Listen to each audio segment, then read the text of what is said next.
Now, the process to appoint a new head of the Hawks is underway.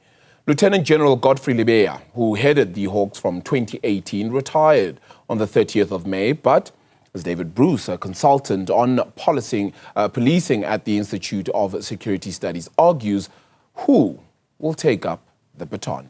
Let's speak to David Bruce now, who joins us now. Mr. Bruce, appreciate it. Thank you so much for the time. Let's just talk about the significance of this role and the importance thereof, considering where we stand as a country right now, the kind of cases that are involved, and how important it is that we have a Hawks head soon. Hi, and good afternoon to your listeners. Yeah, well, certainly the Hawks should be, are supposed to be a critical instrument for addressing crime in South Africa. As their name indicates, they are a directorate for investigation of priority crime. And so, for instance, if we're looking at problems such as organized crime in South Africa, the Hawks should be playing a leading role in ensuring that making far greater progress in addressing that problem. Has the role changed over time? And I only say that because from what we knew it from the Scorpions, I believe it was, now to the Hawks, to just the ability for it to withstand sort of changes in legal proceedings, in the way their work is done as well. Is this position still the same as it used to be? Do we need to find somebody with different skills and different abilities in order to lead the Hawks? Well, you see, the one thing is just that consistently in recent years, there's been some debate or contestation around the exact mandate of the Hawks. And though this isn't a debate that is focused on the Hawks, but it's often focused on questions to do with creating alternative instruments for the investigation of corruption. So, for instance, for quite a long time, there's been an argument that an alternative mechanism should be established for the investigation of corruption. Currently, the national recommendations by the National Anti-Corruption Advisory Committee are being considered, and so on.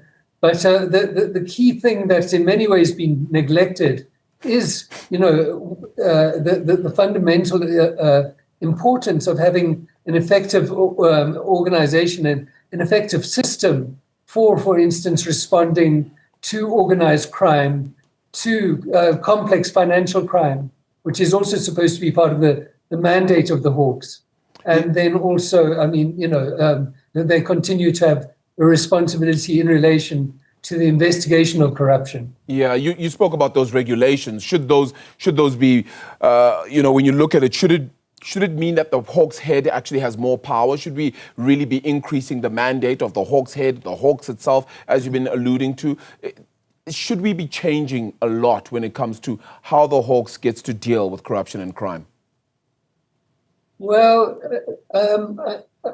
perhaps the most important thing to focus on is the systems and procedures for the appointment of the head of the Hawks. There have been steps taken to strengthen the legislative framework relating to the Hawks, partly under the direction of the Constitutional Court.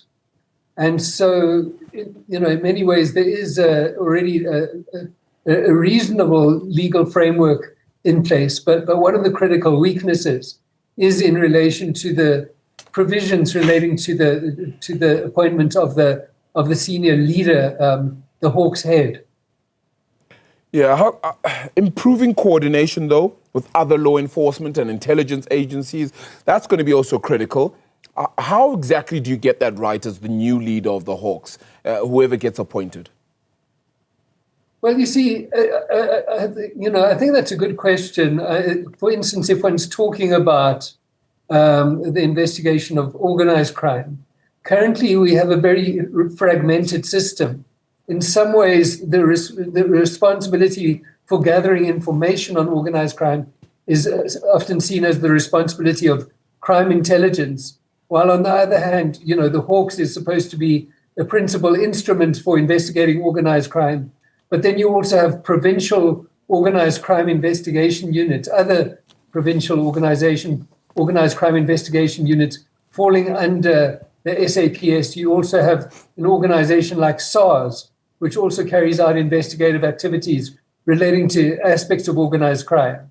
So, there are certainly critical questions to do with the leadership and coordination of,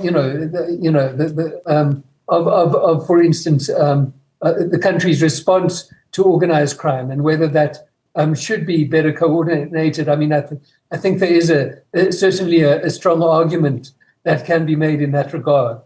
Yeah, considering that there's sometimes political players that could be involved in investigations by the Hawks themselves, do you think there's sufficient political will, sufficient support coming through from state to really ramp up the Hawks' capabilities? Well, the one thing is that generally, if we're looking at criminal justice agencies and, overall in South Africa, there's serious financial constraints on the financing of the criminal justice system. So, the big question is, in some ways, how to free up additional finance to be able to, dedicate greater resources to an agency such as the Hawks. Because, so there's an overall question about strengthening South Africa's investigative response to crime, particularly to some of the most serious forms of crime. And so one would like to see greater resources being made available for investigations by the Hawks. But in some ways that raises quite serious questions about the structure and functioning of, for instance, the South African Police Service overall, and how resources are, prioritized in the SAPS. Yeah. All right. What sort of skills, styles, candidacy are we looking for when we look for the next Hawks head then? Because that's going to be also critical too. How they lead will be important. Right. Yeah. Well, you see, I mean, that's, it's quite easy to come up with a long list of qualities that one would look for in the ideal candidate. The one thing that, we're just focusing on is just that, we appoint these senior leaders in agencies such as the Hawks and the NPA, and then we seem to regard it as, that it then depends on them to turn the organizations around. But, what they are often dealing with is the legacy of a long period during which these agencies were undermined and in which their functioning was compromised. And so, so it would seem that one needs to look at the overall establishment of a capable senior management team, that it's not good enough to simply rely on a single, leader to try and turn these organizations around. One needs a strategic leadership team that can, grapple with the key, the overall challenges facing an organization like the Hawks, and try and, improve the agency's performance. Yeah.